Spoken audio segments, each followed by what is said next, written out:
Ya, Assalamualaikum warahmatullahi wabarakatuh. Perkenalkan, nama saya Kiran Wijaya, mahasiswa dari Universitas Dinamika, Prodi S1 Manajemen. Di sini saya akan mempresentasikan pemilihan outlet, pemilihan outlet dan daya beli dari mata kuliah perilaku konsumen. Yang pertama adalah eceran yang berkembang tempat saat di mana kejadian tersebut. Retail berubah secara drastis, terutama sebagai fungsi teknologi. Hal ini telah pindah jauh melampaui toko fisik dan katalog untuk menyertakan internet, iklan, TV interaktif, dan aplikasi belanja seluler. Dengan artian, retail ini mengubah secara drastis perkembangan pada dunia bisnis maupun dari segi produk apapun dan juga melampaui toko-toko fisik ataupun hal-hal yang lainnya. Dan untuk sebagai langkah kedepannya itu adalah menyertakan iklan sebagai media promosi untuk mengenalkan produk mereka kepada masyarakat lain. Retail internet, pengguna internet telah memberi produk secara online pada suatu saat. Dengan demikian, pertumbuhan perjualan online di masa depan akan terus datang lebih banyak dari peningkatan jumlah belanja online dari pembeli yang ada daripada dari peningkatan jumlah pengguna internet. Hal ini juga sudah diterapkan ke dunia dunia bisnis secara secara universal ya temannya. Yang dimana eh, penggunaan online itu juga bisa eh, menjadi salah satu faktor utama dalam penjualan atau pemasaran bagi produk kita maupun yang lain. Dengan artian masyarakat lebih suka mencari informasi maupun mencari produk-produk yang akan diinginkan itu melalui online. Dengan banyaknya e-commerce yang sudah berkembang maupun di Indonesia maupun di negara lain, tentunya mudah bagi masyarakat untuk menemukan produk yang diinginkannya dengan terbukanya atau telah adanya e-commerce yang mewadahi informasi produk tersebut. Retail berbasis toko. Mayoritas penjualan eceran terjadi di toko fisik, dan ini akan tetap berlaku di masa mendatang. Namun, retail berbasis toko tradisional tentu saja rentan dengan cara yang dimainkan oleh pengecer dalam rumah. Artian, toko fisik ini seperti kayak maupun supplier-supplier atau tangan kedua yang lebih besar daripada toko tradisional itu hanya kayak ya hampir sama, tapi kayak lebih modern dari toko fisik. Jadi menyediakan informasi produk yang dijual itu lengkap dibandingkan toko tradisional yang hanya menjual barang-barang yang sudah lama, tetapi untuk kadaluarsanya itu masih tetap dijaga. Dan di toko tradisional juga kurangnya atau minimnya produk yang ditawarkan. Dalam artian produk-produk itu tidak lengkap. Apabila masyarakat menjadi di toko tradisional, mungkin banyak produk-produk yang belum dipasarkan atau belum dijualkan. Uh, Sebanding dengan toko fisik itu produk semua itu ada untuk dicari maupun dipasarkan oleh si toko fisik ini.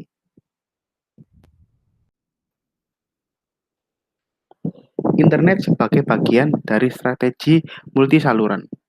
Kebanyakan pengecer tidak hanya online, sebaliknya mereka terlihat dalam pemasaran multi saluran, yang berarti mereka menggunakan banyak saluran retail untuk menjangkau pelanggan mereka. Berbagai saluran termasuk toko fisik, internet, katalog, dan sebagainya. Pengecer itu tidak hanya main di dalam dunia online juga. Pada awalnya pengecer itu main di dunia offline. Di dunia offline itu hanya mencari kayak saluran atau jaringan untuk memperbanyak pengenalan atau untuk mencari konsumen lebih banyak lagi itu terlibat di dalam hal offline. Dan apabila sudah melakukannya, itu akan beralih ke cara online untuk memberikan informasi lebih detail, terus mempublikasikan produknya lebih terdeskripsi dan mudah banyak dicari oleh kalangan masyarakat. Seperti itu. Mungkin hal sebandingnya berbalik juga bisa. Seluler sebagai bagian dari strategi omni-channel. Konsumen yang menjelajahi dan atau membeli di lebih dari satu saluran secara bersamaan. Artinya, saat berada di dalam toko, mereka mungkin memindai kode batangan produk ke dalam mesin aplikasi. Tetapi, produk ke dalam aplikasi ini belanja seluler yang mengarahkan mereka ke web dan membandingkan harga untuk item bermerek tersebut di beberapa toko lokal. Perikanan retail. Pengecer menggunakan iklan untuk mengomunikasikan atribut mereka, terutama harga jual, kepada konsumen. Hal ini jelas bahwa iklan harga tradisional online menarik orang ke toko. Nah, sebagaimana kita tahu, produk-produk yang baru maupun yang sudah lama itu bermain di dunia iklan untuk mencari konsumen yang lebih banyak dan menyebarkan suatu informasi apabila masyarakat itu tertarik atau membutuhkan produk yang disampaikan melalui iklan tersebut. Material point of purchase secara umum ditemukan dalam penjualan eceran banyak produk dan dampak material ini terhadap penjualan merek bisa sangat besar. Terkecuali kita harus mengetahui material dulu seperti apa dan melihat poin-poin apa yang harus dibeli. Pengurangan harga dan penawaran promosi. Pengurangan harga dan penawaran promosi ini biasanya dalam bentuk kupon, diskon, dan beberapa item ataupun hadiah biasanya disertai dengan penggunaan beberapa materi tempat pembelian. Meskipun demikian, hal ini banyak bukti bahwa penurunan harga di dalam toko mempengaruhi pengambilan keputusan dan pilihan tersebut dari konsumen mereka sendiri. Kehabisan stok itu adalah stok juga dapat dikatakan menghasilkan sikap negatif dan atau promosi dari mulut ke mulut ke orang lain. Secara harfiahnya atau secara universalnya itu seperti apabila konsumen A datang ke toko B. Di sana dia mencari produk atau merek yang sudah dia incar-incar ataupun sudah dia ketahui dari teman maupun informasi yang lainnya. Setelah dia datang ke uh, toko tersebut, dia tidak menemukan barang itu ataupun di dalam toko B ini stoknya sudah habis. Dan itu menjadi kayak kekecewaan terhadap konsumen yang akan membeli tersebut.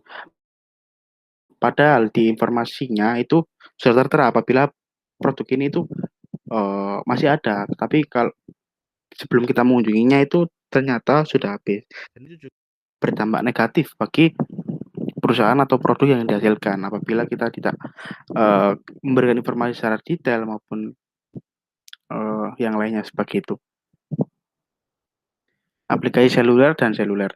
Meskipun pemasaran seluler masih dalam tahap awal, ini jelas merupakan cakrawala berikutnya bagi pemasaran.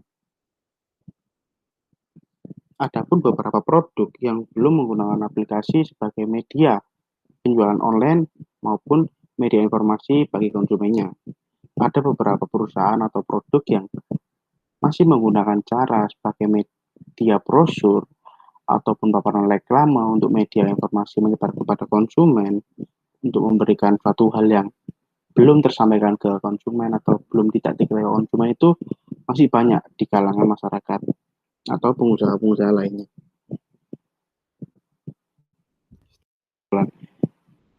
Keterlibatan konsumen dan staf penjualan itu akan meningkat dikarenakan ada interaksi dengan konsumen dan penjual. Hal ini juga berdampak sangat positif bagi penunjangan pembelian konsumen. Dalam arti apabila kita erat dengan konsumen kita atau kita menjaga hubungan komunikasi dengan konsumen kita, itu akan menghasilkan ketingkatan dalam penjualan. Ya, sekian presentasi dari saya. Maaf apabila ada kesalahan kata-kata maupun kata-kata yang tidak diketahui. Mohon maaf. Mungkin bisa apabila ada pertanyaan, mungkin bisa bertanya di kolom komentar. Sekian terima kasih. Wassalamualaikum warahmatullahi wabarakatuh.